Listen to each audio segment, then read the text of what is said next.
Je vais te faire une passerelle avec le match et qui passe par Benassia. Pareil, moi je le connais bien, il a joué à Tours, c'est un gars dont j'ai suivi la carrière, j'aime beaucoup, mais je découvre maintenant le DS. C'est pas pareil. Il est conseiller sportif. Oui, pardon. Enfin, bon, CS, DS, mais en tout cas, tu découvres ce mec que j'ai vu dans sa façon de répondre à l'interview, d'une part, en tant que DS, on y reviendra tout à l'heure sur les dossiers en question. Pour moi, ça n'est pas possible. Mais en plus, pour faire la passerelle avec le match, ces recrues, ces joueurs, Onana, nul, ils sont sur le terrain, c'est eux qu'on voit en ce moment. Ouais, L'OM qui est nul, c'est aussi ce recrutement. Donc, si tu veux, là on en arrive au match. Je ne vais pas le dédouaner, mais je suis pas sûr qu'il est arrivé depuis quelques semaines. Je suis pas sûr non. Je suis d'accord. Mais c'était pour faire la passerelle avec le match. Je demande de parler de Klaus et de Lodi. Hein. Non, mais moi c'était pour faire la passerelle avec le match parce que maintenant tu as raison, Gilbert.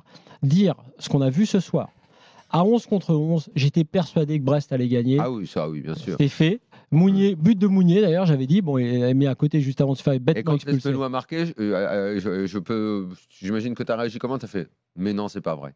Ouais, enfin, j'ai quand même vu qu'avant qu'il marque, à 10 contre 11, il continuait d'être dangereux. Il prenait pas, Marseille ne prenait pas l'ascendant. Pas une occasion. Mais on en a l'habitude. Ils ont joué à 11 contre 10. Oui, ils ont joué contre Monaco il y a peu de temps et ils ont enchaîné contre Metz. Et les deux fois, ils n'ont pas gagné. Donc là, je me suis dit, allez, ils vont pas le perdre le match. Ils vont pas le gagner, mais tout le monde attendait à 0-0, c'est vrai, la dernière.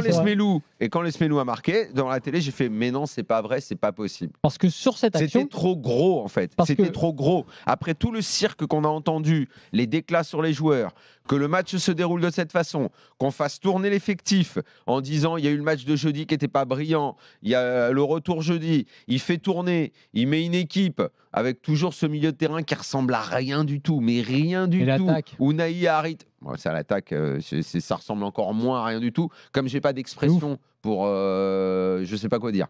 Donc je veux parler du milieu. Donc Harit, Unai, Onana qui est donc arrivé, cette recrue. Là, je sais pas. Je sais pas ce que c'est faire ce garçon. On sait ce qu'il sait pas faire. Je sais pas la relance dans l'axe, les fautes. Il y a un arrière droit que donc le club officiellement traite comme un malpropre, mais il est titulaire. C'est vrai que c'est assez logique. Bon, ok. Donc pour la énième fois, le gars démarre le match alors que c'est comment dire, le paria. Exactement. Paria au jeu de ses dirigeants. Et Daniel, je me permets, Daniel, dans l'interview de Benassia, je mélange un peu, Gilbert, désolé, mais à la fin de l'interview, quand il est demandé à Benassia, et est-ce que son comportement a un peu changé depuis, parce qu'il dit qu'il l'a recadré. Il fait l'amour en disant pas suffisamment en mode, mais c'est pas grave. Donc c'est lunaire. Totalement lunaire. C'est lunaire. Et sur le but quand même. La façon de défendre de l'OM ce soir en général. Balerdi sur le but. C'est cataclysmique. Sur la façon de défendre. Donc si tu veux. C'est pas que Balerdi, c'est tellement toute l'équipe elle est disloquée. La position de Balerdi elle est folle. Mais je suis d'accord avec toi, mais l'équipe est tellement disloquée. Comment tu veux qu'à 10 contre 11 tu rentres dans une équipe comme ça? C'est même pas du beurre quoi. C'est de l'huile. Bon, Choukri est là, il est supporter marseillais. Choukri, bonsoir. Salut Choukri. Salut les gars. Salut. Bon, c'est la crise là. Bah, écoutez les gars, moi je vais pas m'énerver, je suis même plus énervé. C'est des débats, on en a fait. Moi je vous le dis, cette équipe-là, c'est une équipe de remplaçants. C'est pas des. Celle de ce soir, c'est vrai, oui, il manque plein de monde en plus. Tu as raison. C'est une équipe, là, le 11 qu'il y a eu ce soir, c'est une équipe de remplaçants. Pas tous, hein. Pour moi, ce que non mais Klaus aime même pas, la vérité c'est que Klaus. Je suis même pas, je m'y attendais ce genre de match, je le savais, j'ai vu jouer Brest, je le savais, c'est compliqué, moi j'attends plus rien de cette équipe, et finalement, ce que j'ai vu ce soir, c'est j'ai vu le deuxième contre le huitième, voilà.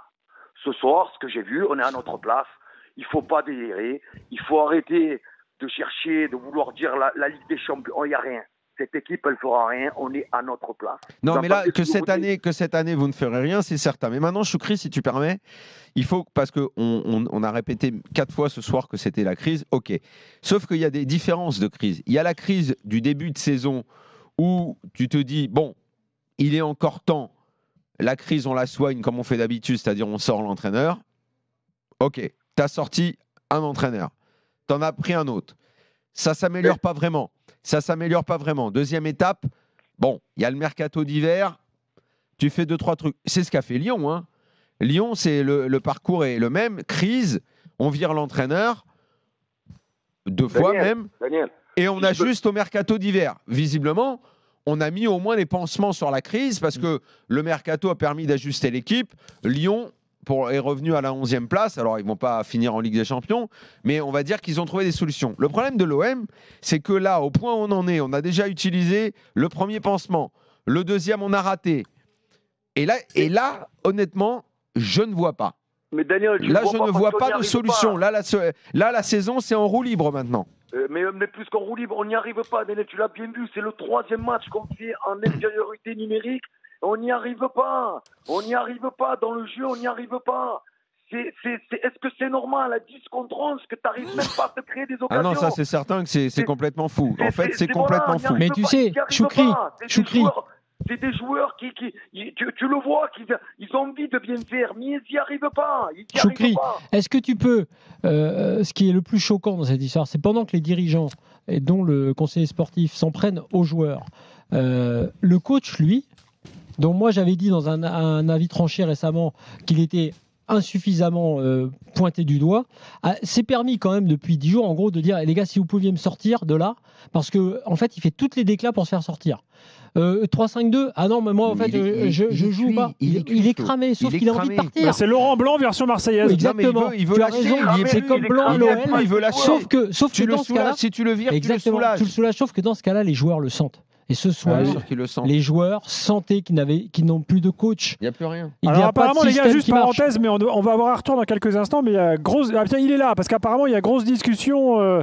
Longoria, Benatia, là. Il est même possible qu'il s'en aille de lui-même, Gattuso. Arthur, décris-nous ce que tu as vu.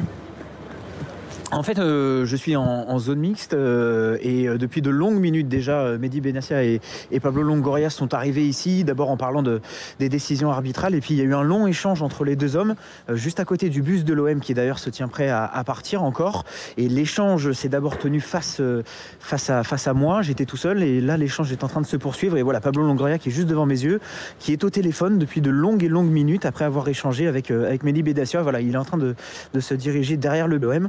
Pablo Longoria, donc beaucoup de discussions en coulisses depuis quelques minutes, messieurs. Moi, j'aimerais bien savoir quand même. Je pense qu'il y a eu quand même convergence entre les deux hommes, hein, j'imagine. Mais sur cette stratégie de com, puisque Benatia a répété ses propos sur Canal, puis sur Prime ou vice versa. Mais en tout cas, il a répété à peu près 2 fois la même chose. Donc, c'était une communication. Là, s'ils discutent ils discutent pas de clause, ils discutent de Gattuso, les mecs. Non, je sais bien, mais ce que je veux te dire, c'est que si cette communication est assumée, très bien.